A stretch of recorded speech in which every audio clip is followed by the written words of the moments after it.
Hello everyone, आज हम लोग पढ़ेंगे सीड ड्राइंग। बीज को सुखाना। सीड ड्राइंग जैसा कि हम जानते हैं, हार्वेस्ट करने के बाद बीजों को सुखाया जाता है और नेक्स्ट ईयर के लिए रखने से पहले, स्टोर करने से पहले अच्छी तरह सुखाना बहुत ज़रूरी है। तो जब भी हम सीड का मॉइस्चर लेवल कम करते हैं या रिमूव करते हैं तो उसे क्या कहते हैं? Seed drying. और इसके यह फ़ायदे हैं कि हमें स्टोर करने में, लंबे समय तक स्टोर जब करते हैं तो इसका वायबिलिटी और विगर लूज नहीं होता है और इसमें माइक्रोबियल अटैक भी नहीं होते हैं। और सीड ड्राइंग की फैसिलिटी अगर हमारे पास हो तो हम लोग अर्ली हार्वेस्टिंग कर सकते हैं, जिससे कि हमें ग्रीन फॉडर भी मिल जाएगा और हाई क्वालिटी सीड भी मिलेगा और लंबे समय तक हम स्टोर कर सकते हैं। तो सीड ड्राइंग की फैसिलिटी अगर हमारे पास है तो हमारे पास ये मेरिट्स होते हैं। तो सीड का मॉइस्चर कैसे कम किया जाए, इसके दो स्टेजेस हैं। पहला, सरफेस, सीड के सरफेस से मॉइस्चर रिमूव किया जाता है। फिर ऑटोमेटिकली मॉइस्चर पोटेंशियल इम्बैलेंस हो जाता है, जिसके कारण इंटरनल पोर्शन का मॉइस्चर सरफेस में आता है और ये फिर सरफेस में आता है। फिर सरफेस का मॉइस्चर फिर हम रिमूव करते हैं ड्राई एयर के द्वारा। तो यहाँ हम देखते हैं सीड सरफेस है राइस का, तो सरफेस से रिमूव होता है मॉइस्चर, तो अंदर का मॉइस्चर बाहर आता है, बाहर के सरफेस में आता है। पर इसका जो मूवमेंट होता है, इंटरनल मॉइस्चर मूवमेंट, ये स्लो होता है। ये हमको बात ध्यान में रखना है कि हम अगर बहुत ज़्यादा तेज़ी से इसको सरफेस को मॉइस्चर रिमूव करेंगे तो अंदर का मॉइस्चर क्या है, इक्विलिब्रियम में बहुत स्लोली आता है। इसको ध्यान में रखते हुए मॉइस्चर रिमूव किया जाता है। तो कौन कौन से फैक्टर्स हैं जो सीड ड्राइंग या मॉइस्चर रिमूवल में ज़रूरी है? पहला है रिलेटिव ह्यूमिडिटी। ह्यूमिडिटी हवा में कितनी है और बीज में कितनी है, इसका अनुपात। और टेम्परेचर ऑफ एनवायरनमेंट, वातावरण का टेम्परेचर कैसा है। और इनिशियल मॉइस्चर कंटेंट सीड में कितना है, पहले शुरू में सीड का मॉइस्चर कंटेंट कितना है। और जिस बीन में उसको रखा गया है उसका कैपेसिटी कितना है। जिस परत में सुखाया गया है उसका मोटाई कितना है। अगर हवा से सुखाया जा रहा है तो उसका स्पीड कितना है या प्रेशर कितना है। और जो हवा भेजा जा रहा है उसका टेम्परेचर, ड्राइंग टेम्परेचर कितना है। तो ड्राइंग टेम्परेचर हमको यहाँ ध्यान रखना है। जैसे टेम्परेचर, कितना टेम्परेचर दिया जाएगा कितने मॉइस्चर लेवल पे, तो ये बात ध्यान में रखने वाली है। अगर ज़्यादा मॉइस्चर है, 18 to 30% मॉइस्चर कंटेंट है, तो कम टेम्परेचर का हवा दिया जाता है, कम टेम्परेचर का ड्राइंग टेम्परेचर यूज़ किया जाता है।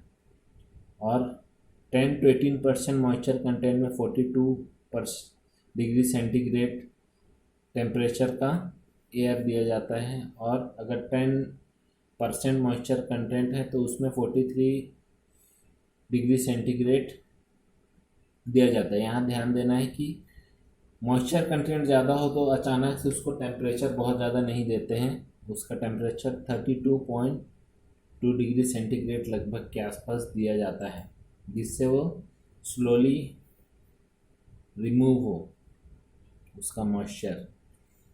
तो मेथड्स, कौन कौन से मेथड्स हैं? पहला मेथड फिज़िकल मेथड, दूसरा केमिकल। फिज़िकल यानी नेचुरल ड्राइंग जो किया जाता है, सन ड्राइंग जिसे कहते हैं, धूप में सुखाना। और दूसरा है मैकेनिकल या आर्टिफिशियल ड्राइंग, जिसके में हम लोग अलग अलग मशीन्स देखते हैं। और ड्राइंग विद फोर्स, तो इसमें कैसे कैसे किया जाता है? Drawing with forced natural air, कई जगह नेचुरल एयर का ही यूज़ किया जाता है जहाँ टेम्परेचर ज़्यादा हो वातावरण में, या समर के टाइम में नेचुरल एयर का यूज़ किया जाता है, पंखे के द्वारा फोर्स के करके दिया जाता है। या drawing with artificially heated air, या तो आर्टिफिशियली जो गर्म हवा है उसको दिया जाता है। या डेसिकेंट का यूज़ किया जाता है जो कि मॉइस्चर सोख लेते हैं, डेसिकेंट्स मॉइस्चर सोखते हैं।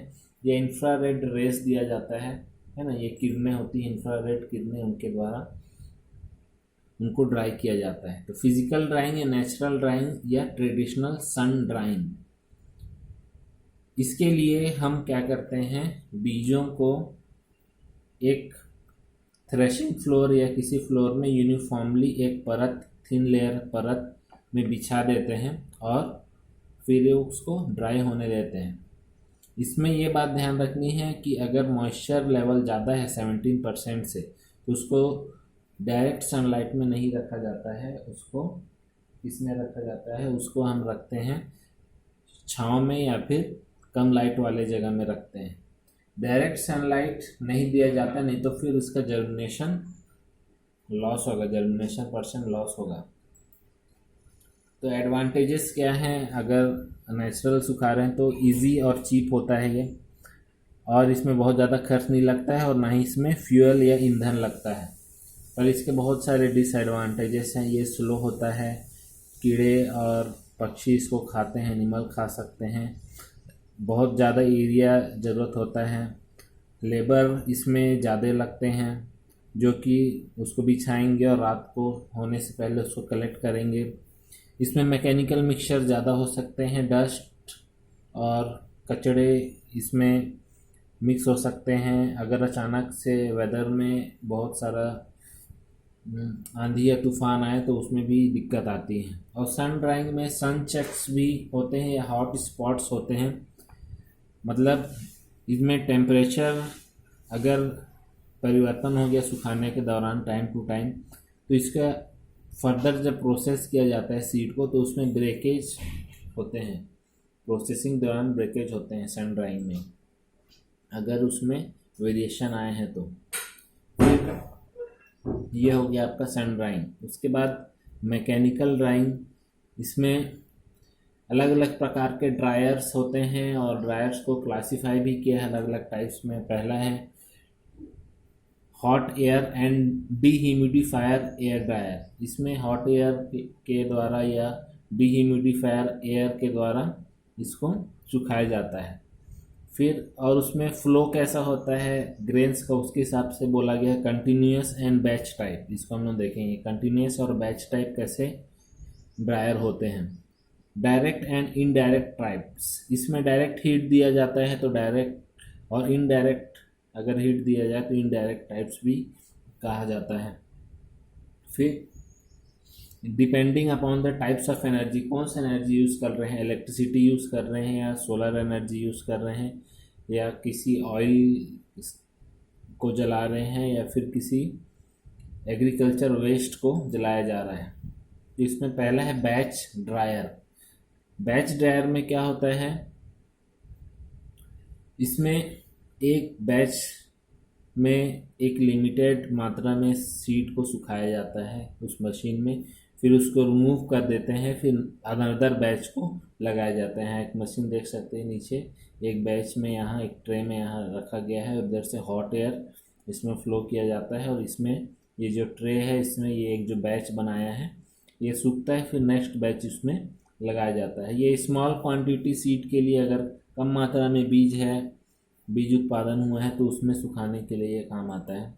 उसके बाद है कंटिन्यूस फ्लो ड्रायर्स, इसमें कंटिन्यू फ्लो होता है, हवा भी कंटिन्यू फ्लो होता है और जो सीड भी है वो कंटिन्यूअली फ्लो होता है। In this seed moves horizontally और वर्टिकली, इसमें ऊपर से नीचे या साइडवेज टेढ़ा मेढ़ा होकर के ऊपर से नीचे बीज गिरते हैं और नीचे से हवा गर्म हॉट एयर दिया जाता है और बीच बीच में कूलिंग चैम्बर भी रहता है। तो इसमें पहला है LSU dryer, Louisiana State University dryer, इस यूनिवर्सिटी ने बनाया था इसलिए इसका नाम वैसे पड़ा है। इसको जनरली पैडी सीड्स यूज़ किया जाता है इस मशीन में ड्राई करने के लिए। इसमें ऊपर से फेड किया जाता है, एक मशीन ऊपर उसको सीड के ऊपर लेके जाती है और यहाँ से नीचे गिराती है और इसमें जिग जैग मोशन में होकर के वो गिरता है और बीच बीच में हवा यहाँ से फ्लो करते हैं जिससे कि वो सूखता है। फिर नॉन मिक्सी कॉलम ड्रायर, इसमें टॉल वर्टिकल कॉलम होता है, इसमें भी पैडी को सुखाया जाता है। इसमें दो पैरेलल स्क्रीन्स होते हैं, इसमें जिग जैग मोशन में नहीं आता है, नीचे से हवा फोर्स किया जाता है, गर्म हवा, और ऊपर से जो फ्लो होता है राइस का वो slowly slowly zig zag motion में नहीं, पैरेलल स्क्रीन्स इसमें लगे रहते हैं, इसके माध्यम से वो सूखता है। और कंटिन्यूस फ्लो ड्रायर्स में या तो एलएसयू टाइप या नॉन मिक्सिंग टाइप में ये ध्यान रखना है, इसमें हम लोग temperature higher temperature air use कर सकते हैं बैच ड्रायर के मुकाबले, क्योंकि इसमें जो सीड बहुत कम टाइम के लिए ही इसमें एक्सपोज होता है हीट से, इसमें क्योंकि ग्रेविटी से गिरता है तो बहुत कम टाइम के लिए इसमें सूखता है, मतलब यह हॉट एयर के कांटेक्ट में आता है, इसलिए इसमें ज़्यादा टेम्परेचर यूज़ किया जा सकता है रादर देन बैच टाइम। तो ये एक डायग्राम है जो बताया है कंटिन्यूस फ्लो ड्रायर किस प्रकार से काम करता है। ये ए टाइप जो है ये नॉन मिक्सिंग टाइप है, इसमें कैसे ऊपर से राइस या फिर कोई सीड गिरता है, और ये स्क्रीन कहा जाता है, ये वाला स्क्रीन है, इसमें स्मॉल होल्स रहते हैं या फिर पोर्स रहते हैं जिसमें से हॉट एयर पास होता है। और ये एक मिक्सिंग टाइप है जो कि ये मिक्स भी करता है इस टाइप का। ये है एलएसयू का ये एग्जांपल है जिसमें कि सीड ऊपर से आता है, जिग जैग मोशन में गिरता है और इसके बीच बीच में एयर फ्लो होता है। तो ये एक फ्लो चार्ट या डायग्राम हो गया। उसके बाद में मैकेनिकल ड्राइंग के बहुत सारे एडवांटेजेस होते हैं, जैसे कि हम देखें इसमें ये क्विक होता है, जल्दी होता है, कम टाइम लगता है, और इसके कारण हम जल्दी उसको किसी भी क्रॉप को जल्दी हार्वेस्ट कर सकते हैं और उसको बचा सकते हैं, उसके झड़ने से बचा सकते हैं। और इसमें बर्ड रोडेंट या कीड़े मकोड़ों द्वारा लॉस कम होता है। और प्रोसेसिंग के दौरान जब इसके बाद नेक्स्ट प्रोसेसिंग करेंगे तो यूनिफॉर्म सूखा रहेगा तो उसमें भी कम डैमेज होता है, और इसमें ज़्यादा टाइम तक स्टोर कर सकते हैं इस माध्यम से अगर सुखाया जाए तो। फिर है डिसएडवांटेजेस भी हैं इसके, क्योंकि इसमें इक्विपमेंट लगता है, इसका इनिशियल कॉस्ट ज़्यादा होता है, शुरू में कॉस्ट ज़्यादा लगेगा, फ्यूल लगेगा, जो भी फ्यूल लगेगा पेट्रोल या फिर कोई भी ऑयल या फिर इलेक्ट्रिसिटी ये एक्सपेंसिव होगा। और ये इसमें पॉसिबल फायर हैज़ार्ड्स हो सकते हैं, है ना, हैज़ार्ड हो सकता है, आग लग सकती है, इसलिए इसको टेक्निकल सुपरविज़न की ज़रूरत होती है या सुपरविज़न करना ज़रूरी होता है। ये हो गया हमारा कैसे सुखाया जाए इसके मशीन्स। उसके बाद अपन नेक्स्ट टॉपिक है storage structures for seed drying. कौन कौन से स्टोरेज स्ट्रक्चर्स या फिर बिन्स भी कहा जाता है, different type of storage structure बनते हैं जिनमें फोर्स एयर भेजा जाता है या फिर सीड को ड्राई किया जाता है ऐसे स्ट्रक्चर्स में। वो स्ट्रक्चर्स स्टील, वुड, प्लाईवुड और कंक्रीट के भी बने हो सकते हैं, जो कि सिलिंड्रिकल या रेक्टेंगुलर शेप के भी बनते हैं। तो इसके जो आप स्ट्रक्चर बनाए हों या फिर जो बिल्डिंग बनाए हैं, इंफ्रास्ट्रक्चर बनाए हैं, उसमें क्या क्या चीज़ फीचर्स होने चाहिए। पहला तो वो स्ट्रॉन्ग होना चाहिए, स्ट्रॉन्ग साइड वॉल्स और फाउंडेशन होने चाहिए। उसका रूफ या फिर साइड एयर टाइट होना चाहिए। अगर जहाँ भी उसमें कहीं अगर ओपन होता है, खिड़की है या फिर कहीं से ओपन करने के लिए कोई है, कुछ भी कन्वीनियंट है, तो वो बंद होना चाहिए। और जहाँ से उसको फिल किया जा रहा है सीड को और जहाँ से उसको रिमूव किया जा रहा है, वो ओपनिंग कन्वीनियंट और बड़ा होना चाहिए। और अगर बिल्डिंग है उसमें अगर एंटर कर रहे हैं तो उसका एंट्रेंस गेट बड़ा होना चाहिए। इस प्रकार से उसमें फ्यूमिगेशन करने के लिए या किसी भी ट्रीटमेंट करने के लिए 1 मीटर का स्पेस होना चाहिए, बीच में घूम सकें ऐसा। और जो भी स्ट्रक्चर बना रहे हैं उसमें हम अलग अलग प्रकार के बीज को अपन ड्राई कर सकें या स्टोर कर सकें, इसका फैसिलिटी भी होना चाहिए। और उस बिल्डिंग में या उस रूम में जो ड्राई एयर का मूवमेंट है वो यूनिफॉर्मली होना चाहिए, वो रुकना नहीं चाहिए। और अगर एयर फ्लो हो रहा है तो वो रुकना नहीं चाहिए या बैकवर्ड नहीं होना चाहिए, एक फ्लो हो करके मॉइस्चर वो रूम से निकल जाए, ऐसा होना चाहिए। उसके लिए एयर डिस्ट्रीब्यूशन सिस्टम अग्रवाल ने डिस्क्राइब किया था कि कैसे उसको किया जाए सीड ड्राइंग के लिए। तो उसके लिए गर्म हवा भेजने के लिए डक्ट जो बनाया जाए उसमें एक मेन डक्ट हो और उसके लेटरल्स हो, मेन एक हो उसके लेटरल्स हो, या फिर सिंगल सेंट्रल परफोरेटेड डक्ट, एक बीच में एक पाइप जैसा हो या डक्ट जैसा हो जिसमें होल्स हो या डक्ट हो जो कि जिससे हॉट एयर आए, या फिर उस पूरे प्लेटफॉर्म के नीचे फॉल्स फ्लोर हो जिससे कि हवा दे सकें, लेटरल डक्ट या नीचे फॉल्स फ्लोर हो सके जिसमें कि परफोरेटेड हो, मतलब उसमें होल्स हो या पोर्स हो जिससे हवा गर्म हवा भेजा जा सके। तो मल्टीपल बीन स्टोरेज स्ट्रक्चर अलग अलग प्रकार के बना सकते हैं और एक ही फैन का उन सारे स्टोरेज स्ट्रक्चर में यूज हो सके, इस टाइप का स्टोरेज स्ट्रक्चर बनाना चाहिए कि एक ही ड्राइंग फैन को साइमल्टेनियसली अलग अलग जगह पे यूज़ कर सकें, अलग अलग सीड लॉट के लिए जो लॉट बनाया गया है स्टोर करने के टाइम, ऐसा उसका सिस्टम होना चाहिए। उसके बाद है एक टॉपिक टेम्परिंग। टेम्परिंग क्या होता है?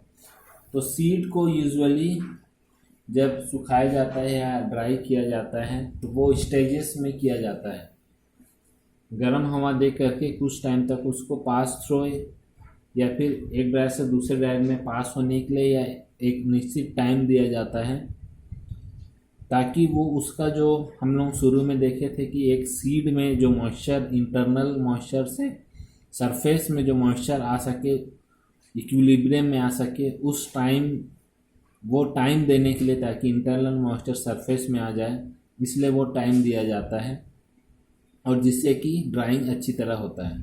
तो उस टाइम को दिया जब जाता है the between pass the seed is stored in bins for equilibrium period known as tempering period. तो उस टाइम के लिए जिस टाइम के लिए उसको रखा जाता है या उसको टेम्परिंग पीरियड कहा जाता है। During tempering moisture concentration equalises in the kernel. तो मॉइस्चर कंसंट्रेशन जो है वो इक्विलिब्रियम में आ जाता है, सीड में सब तरफ समान हो जाता है, जिसके कारण फिर बाद में दोबारा फिर उसमें ड्राई करने के लिए एयर का फ्लो करके फिर ड्राई किया जाता है। So if you have any questions please ask me, and thank you, and please learn from these references. So thank you.